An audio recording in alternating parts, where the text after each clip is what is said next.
Hey there, my name is Pamela Price. I'm the owner of Price's Beauty and makeup and spray tan artist and spray tan educator.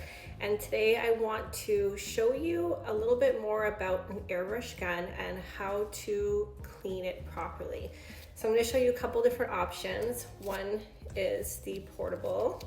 I just have it disconnected from the base here, but this is the gun and this is the little machine that powers it. This one is cordless, so it just has a little option to recharge that battery. Okay, so in order to clean it, you're going to disconnect it from the base, and this one actually comes with two different cup sizes, and it's a top loading cup, and all that means is the cup is literally on the top of the gun here. Okay, so first we want to just disconnect the cups, and you're going to give the cups a nice clean. You can see mine definitely need a clean. And you want to clean the inside of the little opening nozzle as well, so that way there's no buildup in there. So you can use, you can buy little cleaning kits, or you can even just use like a Q-tip or like a small toothbrush to get in there and make sure there's no buildup in there, and just clean it with soapy warm water and give it a rinse. Now for the actual gun, you'll see here that what we're going to do is we're going to disconnect the back end here.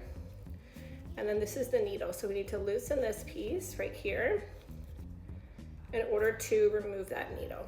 So you're just going to want to give that needle a nice wipe. You'll notice that if it hasn't been cleaned in a while, it will definitely get product buildup. Okay. You can also take off this front piece here, like so, and then use that toothbrush if you want. And you're just going to buff around this edge, and then you're going to rinse it with warm water. Then I want you to reassemble.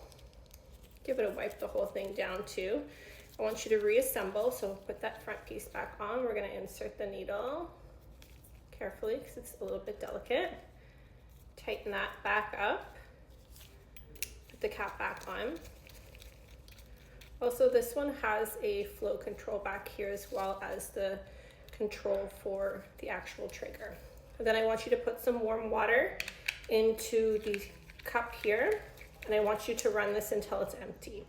That should solve any issues that you have. If you're noticing it's starting to spurt or clog up, it's most likely because there's solution buildup in there somewhere. Now, if you're using a more traditional airbrush that's connected to a separate machine that you like plug into the wall, then most of them come with a bottom feeder.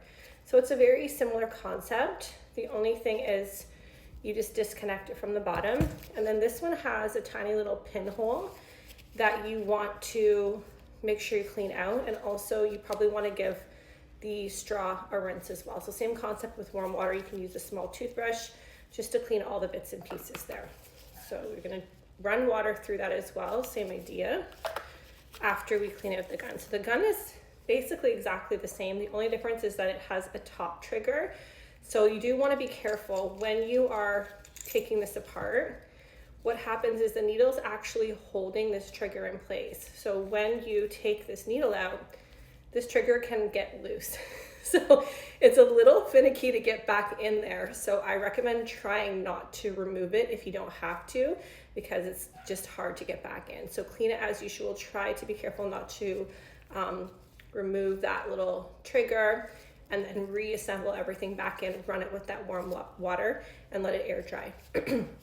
Just make sure that you, before you go to use it, that you make sure to get all of the water out, because there will be some water that kind of stays in the gun, and we don't want to dilute the spray tan solution because it's not going to spray properly, right? The viscosity is obviously different with water, and then it's going to not spray on the body properly. So we don't want to be spraying water on the client. So make sure you just run it for a couple of seconds to get the water out before using it on an actual client.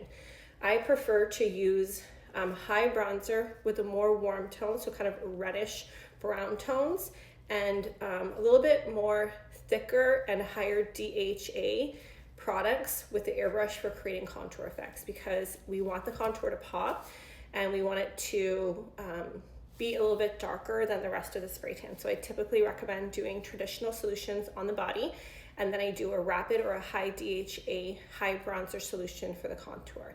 So these machines are typically designed for high detail contour.